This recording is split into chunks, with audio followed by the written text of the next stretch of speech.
लग्नाचा करार भाग 4. राजवीरने भुवया उंचवल्या.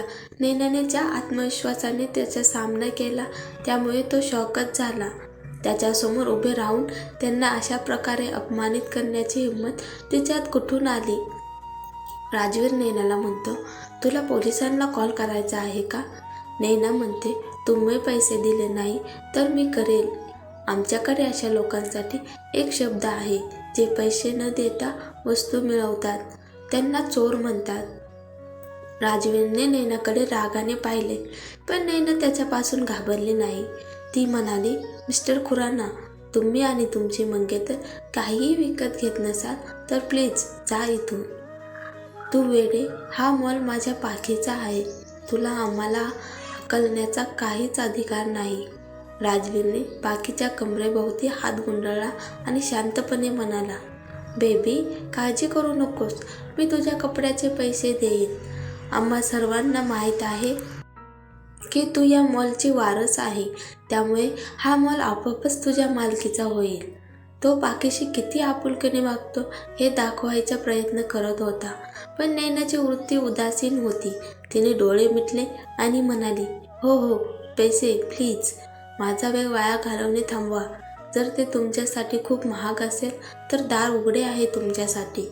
राजवीर म्हणाला, माझा असा अपमान कधीच झाला नव्हता. मी कपड्याचे पैसे देऊ शकत नाही असे वाटण्याची हिंमत या बाईची कशी झाली? मी CEO आहे. त्याने रागाने त्याचे कार्ड काढले आणि पाखीने घेतलेल्या ब्रँडेड कपड्याचे पैसे दिले. जेव्हा पाखीने राजवीरकडे बघितले आणि त्याला गोड स्माईल दिली.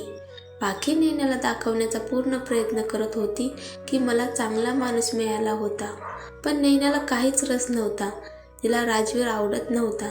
जर काही असेल तर तिला आनंद झाला की तिला त्याच्यासारखा कोणाशी लग्न करावे लागले नाही.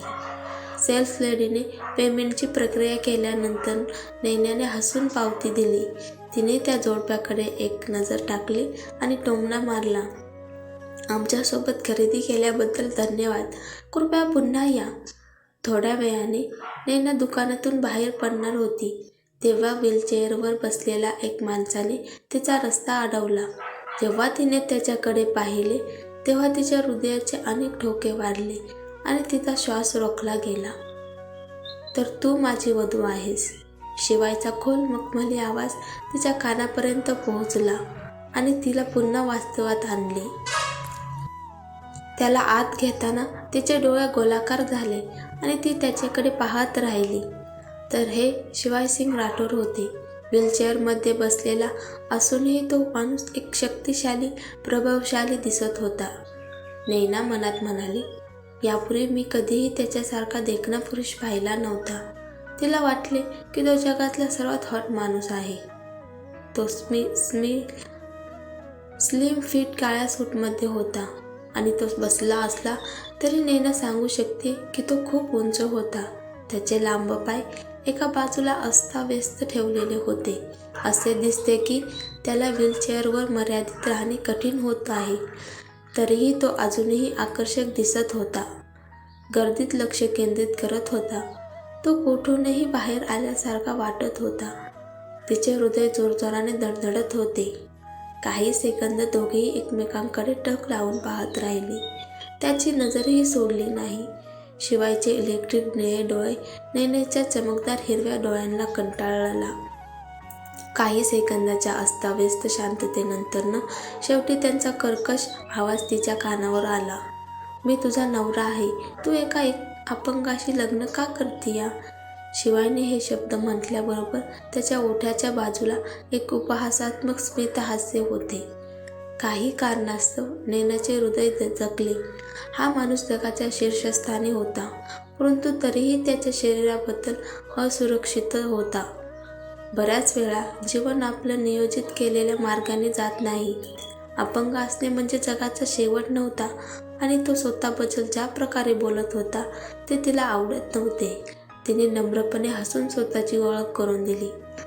हाय मिस्टर राठोड, माझे नाव नैना अग्रवाल आहे आणि हो, मी तुझी नवीन वधू आहे.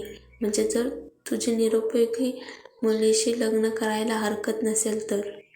तू मला निरुपयोगी वाटत नाहीस. शिवाय तिच्या डोळ्यांनी तिचे कौतुक करत म्हणाला.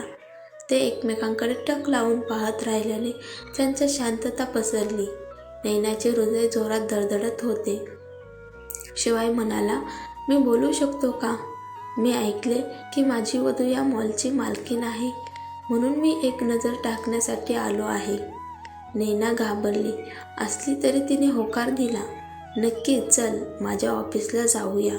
शिवायला दुसऱ्या मजल्यावरच्या तिच्या ऑफिसमध्ये घेऊन जाऊ लागली आणि गुपचूप विचार करत होती की त्याला कशाबद्दल बोलायचे आहे. कदाचित तो तिला वधू बदलल्याबद्दल विचारण्यासाठी येथे आला आहे का?